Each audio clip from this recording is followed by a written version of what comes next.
Welcome back to the channel, guys. So then I want to do a follow-up video. I know everyone knows the situation surrounding the Atlanta Falcons and Calvin Ridley, the star wide receiver from Alabama that many pegged to the Cowboys a couple years ago, other teams. And it's sad because this is bad for the league. And one reason is this guy was caught red-handed, using his cell phone, his name, everything linking this transaction or these transactions back to him. And that's bad enough. And this is a guy, and he got his suspension. If it gets upheld, that's what he gets. He knows the rules. However, the mental health thing, he left the team early in the season. Whatever issue, I would like to know what made him decide. A kid that never got in trouble, didn't have a long laundry list of issues like a Randy Gregory or one of those types of guys. Didn't have a history of mental health problems that we know of. Never really got into trouble or did anything. I mean, everybody makes mistakes, but he wasn't known as being a guy who made really bad decisions. He was a great route runner. He's smart. He's young. He's good off the field. Didn't get in trouble. Didn't get into fights. Just an all-around, seemed like good guy. So I would like to know what happened to make him think betting $1,500 on an NFL game and possibly costing him his career, a chance at the Hall of Fame. And just look at Pete Rose with baseball. It could cost him all that and more for $1,500 to win. I don't know how much. I don't know how much the parlay was for and all. I don't know all the details. But I don't know how he thought that was going to make him feel better, maybe. But this is dangerous for the league, and this is why I wasn't a huge fan of them getting into bed with all these betting facilities and making it legal and getting into bed with them. You lay down with dogs, you end up a dog. And that's what they've done here. They've opened up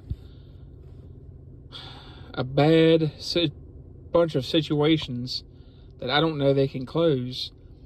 And the problem isn't so much the Calvin Ridleys of the league. This is apparently the only fifth time that we know of in league history, in 100-something 2 years or so of league history, that this has happened. The last one being Josh Shaw with the Arizona Cardinals. Not a big-time player or a standout player like a Calvin Ridley. And he was suspended, I believe, 16 months. So we'll see if the mental health gets him a reduction or a total lapse of the suspension. But this is dangerous because how many players, coaches, execs, anybody else in the league is using a disposable cell phone, a disposable account, making it harder to trace it back to themselves, maybe doing it through a family member or something. There's going to be guys that probably do that. So the NFL is really going to have to figure out how to clamp down on this. I'm not sure how they do that at this point, but you're going to have guys that go way far beyond anything like this to make more money. There's talk of the players union and all trying to make it so players can make money off betting, which is a slippery slope, because then you're going to have players' efforts linked to, if they bet for their team to lose, you could have players doing that and not showing up on Sunday and not playing their best. There's a lot of bad things. I don't think that's a good idea. I don't think that's a good solution. At some point, how much money is too much money? It's not like he was making peanuts. He was set to probably break the bank with his next contract, being as good as he is and still young. There was interest in teams wanting to trade for him. You could have gone to the Eagles. The Texans would have wanted you. The Dolphins, possibly the Cowboys, the Lions, the 49ers, a bunch of teams. Seahawks. There's not a team out there that if they could trade for Calvin Ridley, probably wouldn't have traded for him. And now that's over for at least one season. But this is more dangerous for the people that can put shade over what they're doing and manipulate things so you can't trace it back to them, possibly. Let me know what you guys think. Could we start seeing that problem? Are more players going to make this mistake? How can the NFL help itself, educate these guys? Because a lot of them grew up on video games, everything, they can do everything with their cell phone. And Simon Wilcox brought this up on the NFL, the morning drive this morning.